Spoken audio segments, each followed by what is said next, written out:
तर तुमचं सगळ्यांचं स्वागत आहे पुन्हा एकदा सदैव क्लासेसमध्ये. पुढचा धडा आहे तुम्हाला अप्पांचे पत्र. लिहिलेला आहे अरविंद जगताप. 1977 त्यांचा जन्म आहे. हे अरविंद जगताप हे प्रसिद्ध कवी आहेत, गीतकार आहे आणि पटकथा लेखक आहेत.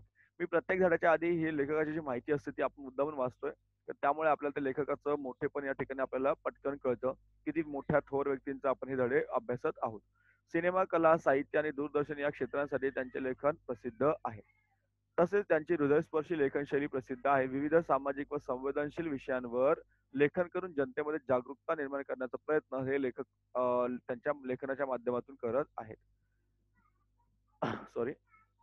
हां, तर मराठी व हिंदी चित्रपट मालिका यांसाठी सुद्धा त्यांनी लेखन केलेले आहे. मराठीतील चला हवा येऊ द्या या लोकप्रिय मालिकेच्या पोस्टमन काकांच्या पत्रांच्या माध्यमातून त्यांचे लेखन महाराष्ट्रातील सर्व जनतेपर्यंत पोहोचलेले आहे. तुम्ही सर्वजण ही मालिका पाहत असाल, पाहत होते किंवा तुम्हाला अजूनही ती मालिका चालू आहे तुम्हाला माहीत असेल. त्यामध्ये एक पोस्टमन काका यायचे आणि ते वेगळे पत्र लिहायचे. तर हे जे काही लेखन आहे यांचंच आहे अरविंद जगताप यांचं. त्यांचे पत्रास कारण की हे पुस्तक नुकतेच प्रकाशित झाले आहे. विविध वृत्तपत्रे व नियतकालिके यातूनही त्यांचे लेखन प्रसिद्ध आहे. त्यांच्या सर्वोत्कृष्ट गीतांसाठी त्यांना राज्य शासनाचा 2012 सालचा पुरस्कार, सह्याद्री सन्मान पुरस्कार, व्ही. शांताराम पुरस्कार मिळालेले आहेत. भ्रमणध्वनी म्हणजे मोबाईल व एस-एम-एसच्या दुनियात हरवत चाललेल्या जिव्हाळ्याचा विषय म्हणजे पत्ररूप संवाद. आज आपल्याकडे मोबाईल आहे, आपल्याकडे एस-एम-एस आहे, मोबाईल आहे, सर्व असल्यामुळे आपण पत्र हा विषय आपल्याकडे नाहीच आहे. तुम्हाला पत्र ही फक्त तुम्हाला जी आहे ती पत्र तुम्ही फक्त परीक्षेमध्ये लिहायची म्हणून पत्र लिहितात. असं तुम्ही कोणाला पत्र पाठवलंय मला तरी वाटत नाहीये. प्रस्तुत पाठातील पत्राद्वारे एका पत्ररूप संवादाचे पुन्हा एकदा पत्रसंवादाचे वेगळेपण तुम्हाला लक्षात यावे हा यामागील उद्देश आहे. प्रस्तुत पाठातून पत्रातून शाळेतील शिपाई काका तुमच्याशी मन मोकळे हितगुज करत आहे. ते पत्र कोणी लिहिलं आहे? शिपाई काकाने तुमच्यासाठी लिहिलेलं आहे. बघा, शाळेमध्ये शिपाई तुम्हाला माहीत असतात. मित्रांनो, शालेय वातावरणात तुम्ही अनेक वर्ष राहत आहात. शाळेतील सर्व वस्तू, व्यक्ती तुमच्या आवडीच्या असतात. शाळेतील शिपाई काका हे देखील तुमच्यासाठी अत्यंत आवडीचे आणि जिव्हाळ्याचे असतात. कोणतेही काम श्रेष्ठ कनिष्ठ नसून कामाचा दर्जा आपल्या प्रामाणिकपणे करण्यावर अवलंबून असतो. म्हणूनच मोठे व्हा, मिळालेले काम मनापासून आवडीने करा. कामामध्ये कामामध्ये यश मिळवण्यासाठी मनापासून कष्ट करा. यश तुम्हाला हमखास मिळेल. अशा संदेशपर शुभेच्छा पत्राच्या रूपाने हे जे काका आहेत कोण आपले शिपाई काका तुम्हाला देत आहेत. काय आहे बघा. तो आता त्यांनी त्या पत्रातून तुम्हाला ही सर्व माहिती पाठवलेली आहे तुमच्या मुलांपर्यंत, तुम्हा मुलांपर्यंत. तर प्रिय विद्यार्थी मित्रांनो, तुमच्याशी खूप वर्षांपासून बोलायचं होतं, पण राहूनच जायचं.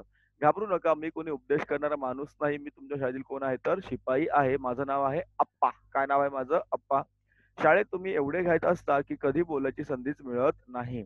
म्हणून हे पत्र मी लिहत आहे. तुमच्या अभ्यासाविषयी मला काही सांगायचं नाही. मीच कधी-कधी तुमचे शिक्षक जे शिकवत असतात, ते खिडकीतून ऐकत असतो कान देऊन. हे सगळं लहानपणी राहून गेलं. कारण घरची परिस्थिती नव्हती पूर्ण वेळ शाळेत बसून राहण्यासारखी. पण तुम्ही सुदैवी आहात, कारण तुम्हाला रोज नवीन-नवीन गोष्टी कानावर पडत असतात. खरं सांगू का, मला अधून-मधून शाळेत येणारे तुमचे पालकच जास्त चिंतेत दिसतात. पण तुम्ही उगी चिंता करू नका. चिंतेने फक्त कपाळावरच्या आठ्या वाढतात, मांस वाढत नाहीत. असं.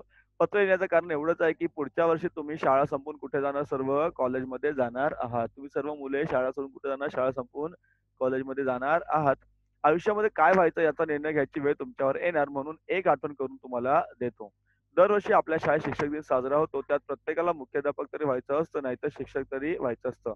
पण शिपाई व्हायची इच्छा फार कमी मुलांची असते. तुम्ही शिपाई व्हायलाच पाहिजे असं नाही, पण शिपाई होऊन सुद्धा चांगलं काम करता येऊ शकतं. आपण कौतुकास पात्र होऊ शकतो. या गोष्टींवर तुमचा विश्वास नाही का? मला एकच गोष्ट माहीत आहे. कोणतंही काम केलं तरी ते असं करायचं, की लोकांनी नाव घेतलं पाहिजे. काम छोटं नसतं. आता चार्जरच बघा. चार्जर नसला तर मोबाईलचा काही उपयोग आहे का? नाही. डॉक्टर एवढीच नर्स सुद्धा महत्त्वाची आहे. तुम्ही बघा क्रिकेटचा कॅप्टन विराट कोहली असो किंवा धोनी, त्याला मैदानावरच्या खेळपट्टीची काळजी घेणाऱ्याचं महत्त्व जास्त असतं. बरोबर की नाही? कारण सामन्याचा निर्णय ठरवण्यात खेळपट्टीचा खूप मोठा वाटा असतो. समुद्रकिनारी वाळूत शिल्प बनवणारे ओरिसाचे सुदर्शन पटनाईक. कोण आहे ओरिसाचे? सुदर्शन पटनाईक. पुढे आहे बघा. पूर्ण देशामध्ये प्रसिद्ध आहेत. लग्नाच्या मांडवात खूप लोक सनई वाजवताना दिसतात. पण बिस्मिल्ला खान सनई एवढ्या मन लावून वाजवायचे, की त्यामुळे ते जगभर प्रसिद्ध लोकप्रिय झाले. तुम्ही कोणतीही गोष्ट बघा हां. तुम्ही कोणती गोष्ट करता, हे महत्वाचं नाही, तर तुम्ही ती गोष्ट किती मन लावून करता हे जास्त महत्वाचं आहे. हे मला पटलंय म्हणून आपल्या ग्रंथालयात एकही पुस्तकावर तुम्हाला धूळ दिसणार नाही. कारण मी जे काम करतो ते मी तिथे काम करत असतो आणि सर्व ग्रंथालय तुम्हाला काय करत असतो, सर्व ग्रंथालय तुम्हाला स्वच्छ तुम्हाला पाहायला मिळेल. तुम्ही असंच करा, काम करा असं माझं म्हणणं नाही. पण तुम्ही जे कराल ते सर्वोत्तम असलं पाहिजे असं मला वाटतं. मला माहिती आहे तुम्हाला सगळ्यांना कोणाला डॉक्टर बनायचं नाहीतर इंजिनिअर व्हायचंय. कधी-कधी मला वाटतं की सगळेच डॉक्टर झाले तर पेशंट उरणार का जगात? नाही. का सगळेच इंजिनिअर सगळेच एकमेकांना इंजेक्शन देत बसणार. पर्याय नाही म्हणून दुसरं काहीतरी काम करतात खूप जण. पण तुम्ही काहीतरी वेगळं केलं पाहिजे असं मला वाटतं. मी तुम्हाला फुलपाखरांच्या मागे पळताना पाहिलेलं आहे. तुमच्यापैकी एखाद्याने तरी फुलपाखरांचा सुंदर आयुष्याचा अभ्यास केला पाहिजे. तुमच्या वर्गाच्या बाहेर मधमाशांचं मोहोळ होतं. म्हणून खूप दिवस खिडकी बंद होती. पण आता खिडकी उघडा. त्या मधमाशा नीट बघा. त्या जसं पोळं बनवतात ना, तसं परफेक्ट घर सुद्धा बनवू शकत नाही आपण. तर किती कष्ट घेऊन मध गोळा करतात हे बघितलं तरी तुम्हाला कष्टाची किंमत आणि गंमत पण कळेल. मुंबईत एक असा माणूस आहे जो दर आठवड्याला लोकांच्या घरी जातो ओळख नसली तरी आणि करतो काय तर फक्त लोकांच्या घरी बाथरूमचा नळ गळत तर नाही ना हे तपासतो. एकट्याच्या कामामुळे गेल्या काही वर्षात लाखो लिटर पाणी वाचलंय. जे नळ खराब असल्यामुळे वाया जायचं पाणी. पाण्याचे जाणारे ते वाचवणं हे दुःखी माणसाच्या डोळ्यातलं पाणी पुसणं एवढंच महत्वाचं आहे. एका मुलाने आपल्या वाढदिवसाचे पैसे वाचवून ठेवले आणि काय केलं माहितीये का तुम्हाला? तर झोपडपट्टीमधल्या मुलांना नाल्यावरून एका तुटक्या लाकडी पुलावरून जावं लागायचं. त्याने आपल्या वाढदिवसाच्या पैशातून त्या मुलांसाठी पक्का पूल बनवण्यासाठी ते पैसे दिले. असं आपल्याभोवती करण्यासारखं खूप आहे. एका माणसाने 10 झाडं लावली तरी या देशाचं चित्र बदलून जाईल. जगातला सगळ्यात जास्त निसर्ग संपन्न देश होईल कोणता? भारत. कारण आपल्या देशाची लोकसंख्या 125 कोटीपेक्षा जास्त आहे. 125 कोटी गुणिले 10 करा किती होतील बघा. एवढी झाडं आपल्याला लावता येतील. अडचण अशी आहे की आपल्याला आता कार्टून्सची नावं लक्षात घ्या. सॉरी हां. तर आपल्याला आता कार्टूनची नावं जास्त पाठ आहेत. कार्टूनची नावं आपल्याला जास्त पाठ आहेत. पण झाडांची नावं आपल्याला पाठ नाही. झाडांची नावं आपल्याला माहीत सुद्धा नाहीत. बरोबर की नाही? विचारली तरी 10 झाडं सुद्धा माहीत नसतात.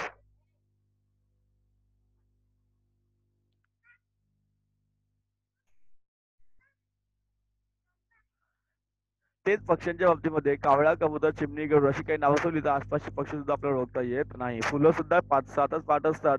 पुस्तकातल्या पानांचं डोक्याचं खाद्य असतं. झाडाच्या पानात झाड जगवण्याचं बळ असतं. दोन्ही पानं महत्वाची असतात. लक्षात घ्या. दोन्ही पण बघितली पाहिजेत प्रेमाने. माणसं किती मोठी झाली तरी त्यांची सावली कुणाला कुणाला कामी येत नाही. लक्षात घ्या. पण झाडं मोठी झाली तर कित्येक पिढ्यांना त्यांची सावली आवाज बंद ठेवायचा बाळांनो तुमचा. उपयोगी असते. तुमच्या घरापुढे कोणती गाडी आहे यापेक्षा तुमच्या घराभोवती किती झाडी आहे हे जास्त महत्वाचं आहे. तुम्ही किती श्रीमंत आहात हे दाखवायचं असेल तर गाडी आवश्यक आहे. पण तुमचा देश किती श्रीमंत आहे हे दाखवायचं असेल तर झाडी खूप आवश्यक आहे. झाडांचं वेड असणारी लाखो मुलं गरजेची आहेत. खूप पैसे कमवायचे आणि निसर्ग बघायला दुसऱ्याच्या देशात जायचं असं स्वप्न असतं लोकांचं. पण आपल्या देशातला निसर्ग समृद्ध करण्याची माणसं आपल्याला हवीत. तुमच्यापैकी खूप जण परदेशात जाणार आहात. तुमच्यापैकी एक जण तरी सवाई गंधर्व महोत्सव गाताना मला दिसलं पाहिजे. परीक्षेमध्ये सॉरी परीक्षेत पहिले आलात परीक्षेत पहिले आलात तर शाळेच्या भिंतीवर तुमचं नाव असेल. पण तुमच्यापैकी एकाने तरी लिहिलेलं पुस्तक आपल्या शाळेच्या ग्रंथालयात दिसलं पाहिजे. तुम्ही जगातल्या मोठमोठ्या हॉटेलमध्ये जाणार आहात, पण तुमच्यापैकी एकाच्या तरी शेतात हुरडा खायला यायचंय मला. आपल्या पूर्वजांनी वेरूळ अजिंठा बनवला आहे. जगभरचे लोक बघायला येतात. तुम्ही असंच काहीतरी भव्य-दिव्य बनवून दाखवाल याची मला खात्री आहे. मी एवढं सगळं सांगितलं कारण मी तुम्हाला जवळून पाहिलेलं आहे. तुमच्या शिक्षकांनी तुम्हाला वर्गात शिस्तीत बसलेलं बघितलंय, पण मी तुम्हाला मैदानामध्ये मनसोक्त खेळताना पाहिलेले, गोंधळ घालताना बघितलेले. तुमचा गोंधळ बघून सगळे म्हणायचे, काय म्हणायचे तुम्हाला तुमचा गोंधळ सगळे म्हणायचे काय, की अशी पोरं आम्ही कुठं पाहिली नाहीत. मला राग आला नाही. तुम्ही मोठे झाल्यावर जग म्हणा सॉरी तुम्ही मोठं झाल्यावर जग म्हणालं पाहिजे, की अशी पोरं आम्ही कुठं पाहिली नाहीत. असा मला आनंद होईल. फक्त तुम्ही आता आहात, असेच आनंदी राहा. जग विचारेल तुम्हाला, शाळेत तुम्हाला किती गुण मिळाले. पण मी सांगेन जगाला तुम्ही किती गुणी आहात. मी तुम्हाला वर्गाबाहेर पाहिलंय दंगामस्ती करताना, मैदानावर, स्नेहसंमेलनात, हॉस्टेलवर असेच मनसोक्त तुम्ही जगा. हे क्षण तुम्हाला पुन्हा मिळवता येणार नाहीत. हे गुण पुन्हा मिळवता येणार नाहीत. माजी राष्ट्रपती डॉक्टर ए-पी-जे अब्दुल कलाम यांना 10वीत किती गुण व्हायचे हे कुणाला माहीत नसतं. पण ते किती आदर्श व्यक्ती होते हे सगळ्या जगाला माहीत आहे. तुम्ही आयुष्य कसं जगता हे महत्त्वाचं आहे. तुम्ही जगाकडे कसं बघता हे सुद्धा तितकंच महत्त्वाचं आहे. 10वीत कुणाचे गुण जास्त असणार, कुणाचे कमी असणार. पण आयुष्यामध्ये तुम्ही जे काही कराल त्यात तुमच्यासारखे तुम्हीच असणार मला याचा विश्वास आहे.